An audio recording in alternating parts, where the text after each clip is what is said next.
Kai Express, Kai Soto, muling pinag-uusapan ngayon matapos ang nakakagulat na development sa kanyang professional career. Matapos ang halos 2 season sa Japan B-League kasama ang Kashigaya Alphas, lumalakas ang usapan na mas dumarami ngayon ang options ng Pinoy Giant matapos siyang opisyal na nagpaalam sa kanyang Japanese club. At para sa maraming fans, malinaw ang mensahe, NBA pa rin ang pangunahing target ni Kai. Hindi naging perpekto ang kanyang stint sa Japan, pero naging mahalaga ito sa development niya bilang modern international big man. Sa Japan B-League, mas naging physical si Kai, mas gumanda ang kanyang depensa sa pick and roll situations, at mas naging mature ang kanyang decision-making sa loob ng court. Kahit limitado minsan ang kanyang playing time, nagpakita pa rin siya ng flashes ng pagiging elite rim protector at skilled offensive center.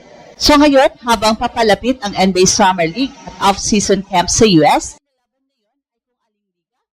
maraming reports at basketball insiders ang nagsasabing posible raw makatanggap si Kai ng invitations mula sa NBA teams, G-League programs at maging ilang NBL Australia clubs.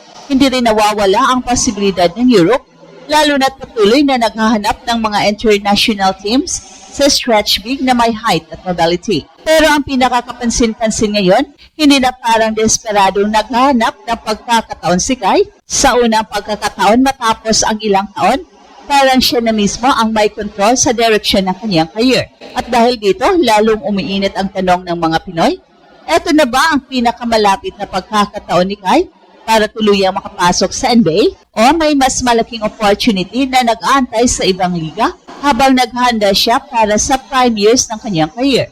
Maraming nagulat nang kumalat ang balita na tuluyan nang nagsara ang chapter ni Kai sa Japan B-League. Para sa ibang fans, parang bigla ang desisyon nito. Pero kapag mas malalim mong suriyan ang sitwasyon, mukhang matagal na talagang papunta rito ang direksyon ng career ng Pinoy big man. Sa 2 taon niya sa Japan, maraming ups and downs ang pinagdaanan ni Kai.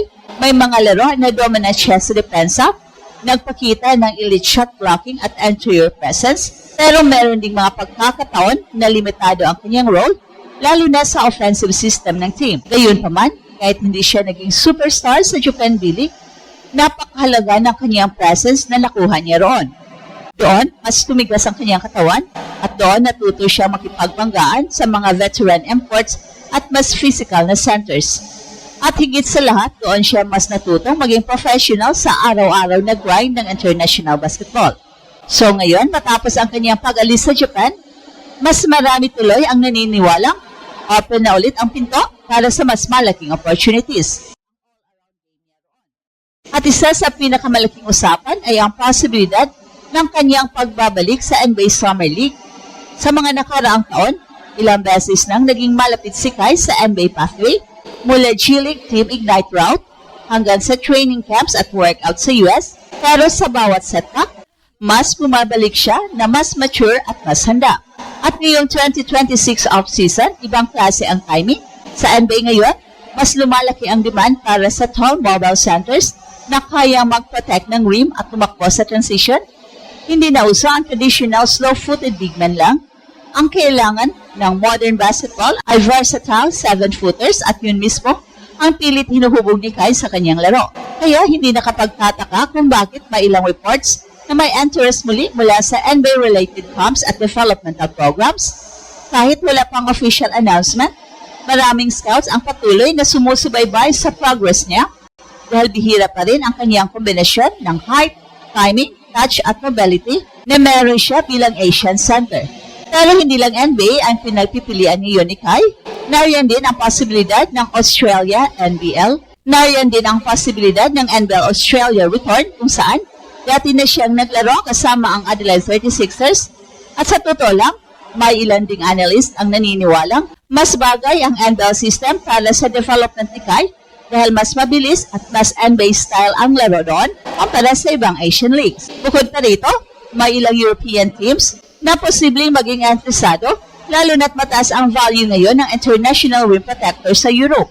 At kapag makapasok si Kai sa tamang sistema doon, pwedeng mas lalawak pa ang kanyang exposure laban sa elite competition.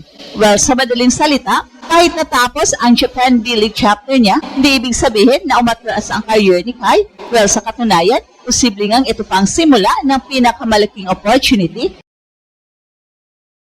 ng kanyang basketball journey. Habang dumarami ang options ni Kai pagkatapos ng Japan, mas nagiging malinaw rin kung gaano kahalaga ang susunod niyang desisyon. Dahil sa puntong ito ng kanyang career, hindi lang basta makahanap ng team ang usapan, ang tunay na laban ngayon ay kung aling liga, sistema at environment ang pinakamakakatulong para tuluyan siya makarating sa NBA. At dito ngayon, hati ang opinion ng basketball community. May mga fans na gusto siyang bumalik agad sa US para subukan muli ang NBA Summer League at G-League pathway.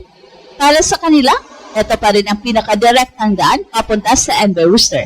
Kapag makakuha si Kai ng Summer League invite at makapagpakita ng solid performances laban sa NBA level talent, posible raw na makakuha siya ng exhibit 10 contract o two-way opportunity. Pero may isa pang grupo ng analyst na naniniwalang hindi dapat magmadali si Kai.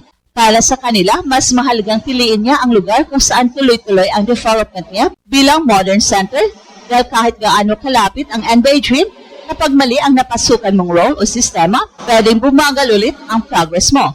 At dito pumapasok ang NBA Australia at Europe bilang seryosong alternatives. Sa NBA Australia, subok na ni Kai ang competition, alam na niya ang physicality, bilis at style ng laro roon.